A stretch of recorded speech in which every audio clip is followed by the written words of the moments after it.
జ్యోతి గారు, ఇన్ని సంవత్సరాల ఎక్స్పీరియన్స్ లో ఎంతో మందిని చూసుంటారు, ఎంతో మందికి కౌన్సిలింగ్ కూడా ఇచ్చుంటారు. అయితే ఇన్ని సంవత్సరాల్లో మీరు ఎప్పుడు కని విని ఎరగని రీతిలో ఏదైనా ఒక వింత అనుభవం ఎదురైందా? నిజంగానేనమ్మా, ఇది ఒక చక్కటి, అంటే ఇప్పుడు మీరు అడగకపోయినా నేను ఈ విషయం చెప్దాం అనుకున్నాను. ఈ మధ్య కాలంలోనే ఏంటంటే, మనము ఇప్పుడు కూడా ఫేస్బుక్ లో ఇప్పుడు ఈ రోజు మనం ఆచరించాల్సినటువంటి విధి విధానాల గురించి మనకి అసలు అన్నీ తెలుసని కాదు, ఏదో తెలిసినంత నలుగురికి తెలియచేస్తే మంచిది కదా అనేసి మనం ప్రతిదీ కూడా సోషల్ మీడియా అయినటువంటి ఫేస్బుక్ లో తెలియచేస్తూ ఉంటాము. ఈ నెల అంతా కూడా దాదాపు భగవంతుని అనుగ్రహం చేత అన్ని దేవాలయాల్లో కూడా ప్రవచనాలు ఉన్నాయి. ఏదో నాకు తెలిసినంత వరకు ఆ పరమశివుడి గురించి, కార్తీక మాస వైభవం గురించి అన్ని దేవాలయాల్లో చెప్పుకుంటూ ఉన్నాము. దానికి సంబంధించినటువంటి షెడ్యూల్స్, అలాగే మన కార్తీక మాసంలో వచ్చేటటువంటి భగినీ హస్త భోజనం కొన్ని పోస్టింగ్స్ పెట్టాము. అయితే ఇద్దరు ముగ్గురు, అంటే మరి వాళ్ళు పూర్తిగా చదువుకోని వాళ్ళ, లేకపోతే సనాతన ధర్మాన్ని నమ్మనటువంటి దానికి చెందినటువంటి వారా అంటే అలా కాదు. వాళ్ళు చక్కగా సద్బ్రాహ్మణులు అయ్యండి మన సనాతన ధర్మానికి చెందినటువంటి కోవకి చెందినటువంటి వారే అయినప్పటికీ వాళ్ళు పెట్టినటువంటి క్వశ్చన్ ఎలాంటిది అంటే, మమ్మల్ని అడిగినటువంటి ప్రశ్న ఎలాంటిది అంటే, ఈ యొక్క ఉపన్యాసాలు కానీ లేకపోతే ఈ ప్రవచనాలు కానీ యువతలో మార్పు తీసుకొస్తాయా? ఎంతో మంది ప్రవచనాలు బయలుదేరారు, ఎంతో మంది ప్రవచనకర్తలు బయలుదేరినప్పటికీ కూడా యువతలో మార్పు తెచ్చేటటువంటి అవకాశం ఉందా? ఇంతమంది ఇన్ని చేస్తున్నా అని. ఇంకొక అమ్మాయి ఏమడిగింది, అసలు ఇంట్లో ఉన్నటువంటి తల్లిదండ్రులు అసలు అమ్మాయిలకు పెళ్లి చేద్దామన్నటువంటి ధ్యాసే వాళ్ళకు ఉండట్లేదు ఈ ప్రవచనాలు చూస్తూ అని ఇంకొక అమ్మాయి. మళ్ళీ ఆ అమ్మాయి అత్తమామని పట్టించుకోవట్లేదు, ఆడపడుచుల్ని పట్టించుకోవట్లేదు, అసలు దేన్ని పట్టించుకోకుండా ఈ ప్రవచనాల వల్ల ఉపయోగం ఏంటి అంటే, ఆ అమ్మాయి ఏదైనా మానసిక సంఘర్షణకి లోనయ్యేలాంటి ప్రశ్న అడిగిందా? లేకపోతే ఇంకొకతనేమో, ఈ ప్రవచనకర్తలు ఇంతమంది బయలుదేరుతున్నారు, ఏ గుళ్ళో అయినా ఇలాంటి వాళ్ళు కనిపిస్తున్నారని అడిగారు. వాళ్ళు అలా అడగడం తప్పు అనను, వాళ్ళ ఆలోచన విధానంలో మార్పు రావాలి. ఎందుకంటే మనం ప్రవచనాలు వింటున్నాం కాబట్టి ఏ రోజు ఏ తిథి రోజు ఏది ఆచరించాలో పూర్తిగా ఆచరించలేకపోయినప్పటికీ కొంతన్నా ఆచరించగలుగుతున్నాం, అవునా కదా? ఇది వరకటి మీదట అందరికీ కూడా భక్తి భావం పెళ్ళుబుకడానికి కారణం ఒక రకంగా మన ప్రవచనాలే. అంటే అందరూ పెద్దలు చేస్తున్నటువంటి ప్రవచనాల వల్లే మనందరిలో కూడా భక్తి భావన అనేది పెళ్ళుబుకింది. ఇప్పుడు మన పెళ్ళుబుకింది కాబట్టి 4 మంచి విషయాలు, మనకు తెలిసినటువంటి విషయాలు కూడా ఇంకొకరికి చెప్పాలి అన్నటువంటి తపన ప్రతి ఒక్కరిలో కూడా బయలుదేరింది. దానికి ప్రవచనాలే చెప్పక్కర్లేదు, నలుగురం ఒకటి, అందరం కూడా ఒకటి గెట్ టుగెదర్ లాగా పెట్టుకున్నప్పుడు కూడా మనకి తెలిసినటువంటి 4 మంచి విషయాలని చెప్పుకోవచ్చు. అంతేకాని దాన్ని హేళనగా మాట్లాడటం కానీ ప్రవచనాల వల్ల మారుతారా అనడం మటుకు తప్పు. ఎందుకంటే తప్పకుండా మారి తీరుతారు, ఎంతమంది మారట్లేదు చెప్పండి. అలా ఇది వరకు కాలంలో పెద్దలు చెప్పకపోవటం వల్లే కదా ఎన్నో రకాలైనటువంటి ప్రమాదాలు మనకి సమాజంలో జరుగుతున్నాయి. చెప్పగా తప్పకుండా సమాజంలో మనకి మార్పు వచ్చి తీరుతుంది. అలా మార్పు వచ్చినప్పుడు మరి ఇలా అడిగినటువంటి వాళ్ళు దానికి సమాధానం ఏం చెప్తారు? అడుగునటువంటి వాళ్ళు పోనీ సనాతన ధర్మానికి చెందినటువంటి వారైతే మనం పట్టించుకోక్కర్లేదు, కానీ సనాతన ధర్మానికి చెందినటువంటి వారై ఉండి మళ్ళీ వాళ్ళు సనాతన ధర్మం కోవకి చెందినటువంటి సద్బ్రాహ్మణ వంశంలో పుట్టినటువంటి వారై ఉండి ఇలాంటి ప్రశ్నలు అడగకూడదు కదా. ఎందుకంటే ఇప్పుడు ఈ ప్రవచనం చెప్పే వాళ్ళు కూడా ఊరికే చెప్పారండి. ఇప్పుడు మనకి భగవంతుడు మన ఆయుష్ అనేది ఊపిరి లెక్కల్లో ఇస్తాడు. ఊపిరి లెక్కల్లో ఇచ్చేటప్పుడు ఎవరు ప్రవచనం చెప్పినప్పటికీ 4 మంచి విషయాలు వారికి తెలిసినవి చెప్పినప్పటికీ కూడా వారి యొక్క ఆయుష్ని పణంగా పెట్టి మనకి 4 మంచి విషయాలు తెలియచేస్తున్నారు. ఎందుకంటే మనం మాట్లాడేటప్పుడు మన ఉచ్ఛ్వాస నిశ్వాసలు ఎక్కువైపోతాయి. అంటే ఊపిరి ఎక్కువగా పీలుస్తాము, ఊపిరిని ఎక్కువగా వదులుతాం కూడా. అంటే మరి మన ఊపిరిలో వ్యయమైపోతున్నాయి కదా. అంటే వాళ్ళ యొక్క ఆయుష్ని పణంగా పెట్టి వాళ్ళు మనకి 4 మంచి విషయాలు చెప్పాలని వాళ్ళు ఎంతో తాపత్రయపడుతున్నప్పుడు మనకి ప్రవచనాల వల్ల ఉపయోగం ఉందా అంటే ఒక్కసారి మనలో ఉన్నటువంటి మానవత్వాన్ని కూడా మనం ప్రశ్నించుకోవాలి. అయ్యో అంతమంది పెద్దలు వాళ్ళ ఊపిరిని పణంగా పెట్టి మనకి 4 మంచి విషయాలు చెప్తున్నారు కాబట్టి మనం వినకపోతే మాయ, లేకపోతే మనం ఆచరించకపోతే మాయ. 4 మాటలు వింటే మనకి కూడా ఉద్ధరణ కదా. ఎందుకంటే వినటం కూడా ఒక తపస్సు, శృణ్వంతపః అని మనకి వేదమే చెప్తుంది. మనం శ్రద్ధగా ఒక అరగంట అయి ఉండొచ్చు, గంట అయి ఉండొచ్చు, వాళ్ళు చెప్పేటటువంటి మాటలని మనము ఎంతో శ్రద్ధగా వినడం కూడా ఒక తపస్సే. భగవంతుడి గురించి అయి ఉండొచ్చు, లేకపోతే ఇంకేదైనా చక్కటి విషయం గురించి అయి ఉండొచ్చు, లేకపోతే మన ఈ కార్తీక మాసంలోనే మనం నాగుల చవితి చేసుకున్నాము.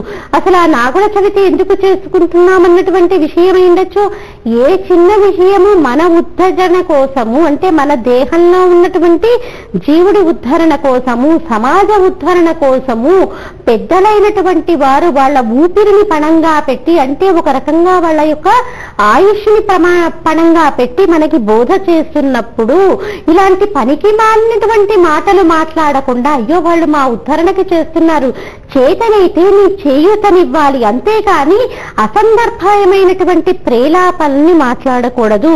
అలాగే ఇంకొక అమ్మాయి రాసినటువంటి విషయం, అమ్మాయిల పెళ్లిళ్ళు పట్టించుకోవట్లేదంటే మనం చాలా సందర్భాల్లో మన కార్యక్రమాల్లో మనం చెప్పుకున్నాము. అమ్మాయికి యుక్త వయసు వచ్చినప్పటి నుంచి కూడా అమ్మాయి తల్లిదండ్రులుగా వారి బాధ్యత ఏంటి? అమ్మాయికి వివాహం చేయటం. అమ్మాయికి వివాహం చేయటం వాళ్ళ బాధ్యత కాబట్టి యుక్త వయసు వచ్చినటి నాటి నుంచి కూడా ఇంటి యజమానిగా తండ్రి చెప్తూ ఉండాలి, అమ్మా నీకు యుక్త వయసు వచ్చేసింది కాబట్టి నీకు వివాహం చేద్దామనుకుంటున్నాను, నీకు కన్యాదానం చేద్దామనుకుంటున్నాను అని కూతురికి చెప్తూ ఉంటే ఆ ఆడపిల్ల మనసు పక్కదోవ పట్టకుండా, ఓహో మా నాన్నగారు చక్కగా శాస్త్రబద్ధంగా కన్యాదానం చెయ్యాలి అనుకుంటున్నారు అన్నటువంటి ఆలోచన ఆడపిల్లకి కలుగుతుంది. కానీ ఏ కారణం చేతనైనా బాధ్యత లేని తల్లిదండ్రులు కలిగినటువంటి ఇల్లు ఏదైనా ఉంటే ఎంతో మంది ఉంటారు. కారణాలు అనేకమై ఉండొచ్చు. నన్ను మన్నించాలి ఒక కారణము. తల్లిదండ్రులు అందరూ అలా ఉంటారని చెప్పట్లేదు, ముందరే నన్ను మన్నించాలి అని చెప్తున్నాను. అందరూ అలా ఉంటారని చెప్పను, కానీ కొంతమంది తల్లిదండ్రులు అమ్మాయిల యొక్క సంపాదనకి అలవాటు పడిపోయి కూడా వారి అమ్మాయిలకి వివాహం చేయటానికి సుముఖతని చూపించట్లేదు. ఇది సత్యం. ఎందుకంటే మేము 16 సంవత్సరాలకు పట్టి ఈ వివాహానికి సంబంధించినటువంటి సంస్థని నడిపిస్తున్నాము. రాను రాను తల్లిదండ్రులు వివాహం చేయటానికి ఏ సంబంధం చెప్పండి, దీనికంటే ఇంకా మంచి సంబంధం వస్తే చూస్తాము, ఇంకా దీనికంటే మంచి సంబంధం అంటే అసలు ఆ మంచి అన్నటువంటి పదానికి అసలు ఒక ఎండంటూ ఉంటుందో, దానికి అసలు ముగింపు అంటూ ఉంటుందో ఉండదు కదా.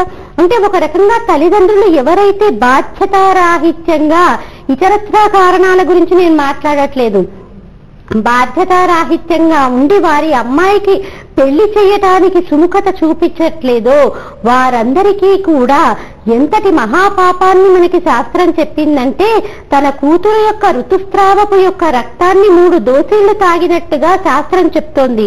ఇది నేను చెప్పేది కాదు, శాస్త్రం చెప్తోంది. కాబట్టి ఇది గమనించాలి తల్లిదండ్రులు. అంటే బాధ్యత లేని తల్లిదండ్రులుగా వారిని మనం గుర్తిరగాలి. అలాగే అత్తమామల్ని చూడట్లేదు, మా ఆడపడుచుల్ని పట్టించుకోవట్లేదు అంటే అత్తమామల్ని చూడాలన్నా ఆడపడుచుల్ని చూడాలన్నా కూడా ఇది నేర్పించాల్సింది ఇక్కడ పుట్టింట్లో ఆడపిల్లకి నేర్పించాలి. ఒక ఆడపిల్ల ప్రవర్తన ఎలా ఉండాలి, భర్తతో ఎలా నడుచుకోవాలి. జనక మహారాజు గారు సీతమ్మ తల్లిని రామచంద్రమూర్తి చేతిలో పెట్టేటప్పుడు ఇయం సీత మమసుత సహధర్మ చరీతవ ప్రతీచ్ఛ చైనాం భద్రంతే పాణి గృహీష్వ పాణిన పతివ్రత మహాభాగ ఛాయేవాను గతాసద అంటూ రామచంద్రమూర్తి యొక్క చేతిలో సీతమ్మ తల్లిని పెట్టాడు. రామ నీ నీడ నిన్ను ఎలా అనుసరిస్తుందో మా అమ్మాయి అయినటువంటి సీత కూడా నిన్ను అలా అనుసరిస్తుంది. చాలా గర్వంగా చెప్పుకున్నాడు, ఇది సీత నా కూతురు. ఎందుకంటే మన పెంపకం మీద మనకి నమ్మకం ఉండాలి. ఆడపిల్లని కానీ మగపిల్లాడిని కానీ మనం పెంచాము అంటే మన పెంపకం మీద మనకి నమ్మకం ఉండాలి. నేను పెంచినటువంటి కూతురు కాబట్టి శాస్త్రం ఎలా చెబుతోందో, ఎలా ఉండాలో ఒక ఆడపిల్ల ప్రవర్తన అలాగే ఉంటుంది అని ప్రతి తల్లి తండ్రి వాళ్ళ ఆడపిల్లని పెంచాలి. అలా పెంచకపోబట్టే కదా నిజానికి ఆ అమ్మాయికి ఈ మనసులో ఏ బాధ కలిగి అలా రాసిందో. అమ్మాయి రాసింది తప్పనటం లేదు, చక్కగా తన యొక్క అభిప్రాయాన్ని వెలిబుచ్చింది. ఎందుకంటే ఆ అమ్మాయి మనసులో ఎక్కడో బాధ ఉంది, తన వారెవరో అలా బాధపడుతున్నారు, అందుకే అంత చక్కగా అమ్మాయి రాయగలిగింది. ఆ అమ్మాయి రాసింది నిజానికి ఒప్పు. అమ్మాయిలకి ఎక్కడ నేర్పించబడాలి? పుట్టింట్లో నేర్పించబడాలి.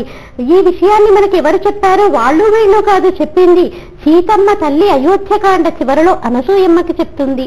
అనసూయమ్మ అంటే సామాన్యురాలు కాదు కదా, ఆవిడ మహాపతివ్రత. అనసూయమ్మకి సీతమ్మ తల్లి చెప్తుంది, అమ్మా సీతమ్మ, నువ్వు ఎండకన్నీరుటువంటి ఇల్లాలివి కదా, మరి రామచంద్రమూర్తితో నువ్వు అడవులకి వస్తుంటే నీకేమీ బాధ అనిపించలేదా? మీ మామగారి మీద నీకు కోపం రాలేదా అంటే అప్పుడు సీతమ్మ తల్లి చెప్పింది, లేదమ్మా, నాకు మా పుట్టింట్లో ఒక అత్తగారింట్లో ఎలా మెలగాలో, భర్తని ఎలా అనుసరించాలో, అత్తమామల్ని ఎలా సేవించాలో, మరుదుల్ని ఎలా ప్రేమించాలో, ఎవరితో నా ప్రవర్తన ఎలా ఉండాలో అన్నది నాకు చిన్నప్పటి నుంచి కూడా మా ఇంట్లో నాకు తెలియచేశారు. కాబట్టి నాకేమీ బాధ కలగలేదు. నాకు రామచంద్రమూర్తి తోడి ఉన్నదే అయోధ్య అని సీతమ్మ తల్లి చెప్పుకుంది. అంటే మనకి దీన్ని బట్టి ఏమర్థమవుతుంది? ఎక్కడ నేర్పించబడాలి ఆడపిల్లకి ప్రవర్తన అనేది? పుట్టింట్లో నేర్పించబడాలి. పుట్టింట్లో ఉన్నటువంటి తల్లే అత్తని ఆడబడుచుని చూడకపోతే ఇక ఆడపిల్లకి ఏమొస్తుంది? ఓహో, మా అమ్మ చూడట్లేదు కాబట్టి నేను చూడక్కర్లేదు, పిల్లల్ని అనుకుని కాదు కదా. కాబట్టి ఆడపిల్లకి ప్రవర్తన ఇక్కడ పుట్టింట్లో తల్లి నేర్పించాలి. అత్తగారిని ఇలా ఆదరించాలి, ఆడబడుచుల్ని ఇలా గౌరవించాలన్నటువంటి విషయాన్ని మనం ఆడపిల్లకి నేర్పించాలి. అలా నేర్పించబడలేదు అంటే తప్పు ఆడపిల్లది కాదు, పుట్టింట్లో ఉన్నటువంటి తల్లిదండ్రుల ప్రవర్తన అలా ఉంది. తల్లి తన ఆడబడుచుని అత్తగారిని ప్రేమగా చూస్తే తప్పకుండా ఆడపిల్ల, అమ్మో మా అమ్మ అత్తగారంటే వడికిపోయేది, ఎంత వయసు వచ్చినా మా బామ్మ ఏమీ అనకపోయినా, మా మేనత్త అంటే మా అమ్మకి వల్లమానిన ప్రేమ, ఏ శుభకార్యం జరిగినా ఆవిడకి ముందు మంచి చీర తీస్తుంది, ప్రేమగా పలకరిస్తుంది, నవ్వుతూ ఆదరిస్తుంది అని ఆడపిల్లకి మనసులో ముద్ర పడిపోవాలి. తల్లి యొక్క ప్రవర్తన అలా ఉంటే ఆడపిల్ల తప్పకుండా తన యొక్క ప్రవర్తనని అత్తింట్లో అలాగే ఉంచుకుంటుంది. తల్లికే అసలు అత్తగారిని చూస్తే ముటముట ఆడబడుచు వస్తే గిట్టదు, ఆడబడుచు వచ్చిరాగానే ఇవిడికి ఒళ్ళు నొప్పులు వచ్చి పడుకుంటే ఇక ఆ అమ్మాయికి కూడా ఎలా అలవడుతుంది? కాబట్టి వివాహము అనేసరికి, బాధ్యత అనేసరికి ఇవన్నీ కూడా మనం తెలుసుకోవాలి. నిజానికి అసలు ఆ అమ్మాయి టెలిఫోన్ నెంబర్ తెలిస్తే నేను మాట్లాడదాం అనుకున్నాను, కానీ అలా సోషల్ మీడియాలో అలా అడగడం తప్పు అన్న భావనతోటి నేను ఆ అమ్మాయికి ఇంకేమీ మెసేజ్ ఇవ్వలేదు. కానీ నిజానికి ఆ అమ్మాయి అడిగినటువంటి ప్రశ్నలన్నీ కూడా సాహేతుకంగానే ఉన్నాయి. అంటే ఆ అమ్మాయికి ఎక్కడో మనసులో బాధ, ఈ ప్రవచనాల వల్ల ఎవరు మారుతున్నారు, ఎవరో ఒక అమ్మాయికి వివాహం కాకుండా ఉండవచ్చు, తన తోటివారై ఉండవచ్చు, ఆలస్యమైపోతూ ఉండవచ్చు వివాహం కాకుండా, తల్లిదండ్రులు బాధ్యతారాహిత్యంగా ఉండి ఉండవచ్చు, మరి ఏదైనా కారణం చేత ఆడపిల్లకి ఏదైనా అంగవైకల్యం ఉండి వివాహం కాకపోతే అది ఒక తీరు. కానీ అంగవైకల్యం లేకుండా కూడా అమ్మాయిలకి అసలు వివాహ ప్రస్తావనే చెయ్యకుండా ఉంటే ఆ తల్లిదండ్రులను ఏమనుకోవాలి? ఒక్కసారి మనమే ఆలోచిద్దాము. యుక్త వయసు వచ్చిన తర్వాత, దాటిపోయిన తర్వాత మరి ఆడపిల్లలకైనా కోరికలుంటాయి కదా, అది సహజము. ఎందుకంటే వయసు తెచ్చేటటువంటి మార్పు అది. మన శరీరానికి ఆకలి ఎంత సహజమో, దాహము ఎంత సహజమో, కామం కూడా అంతే సహజము. కాబట్టి మనం ఈ కామాన్ని ఏం చేస్తున్నాము? వివాహము అనేటటువంటి బంధంతో దాన్ని ధర్మబద్ధం చేస్తున్నాము.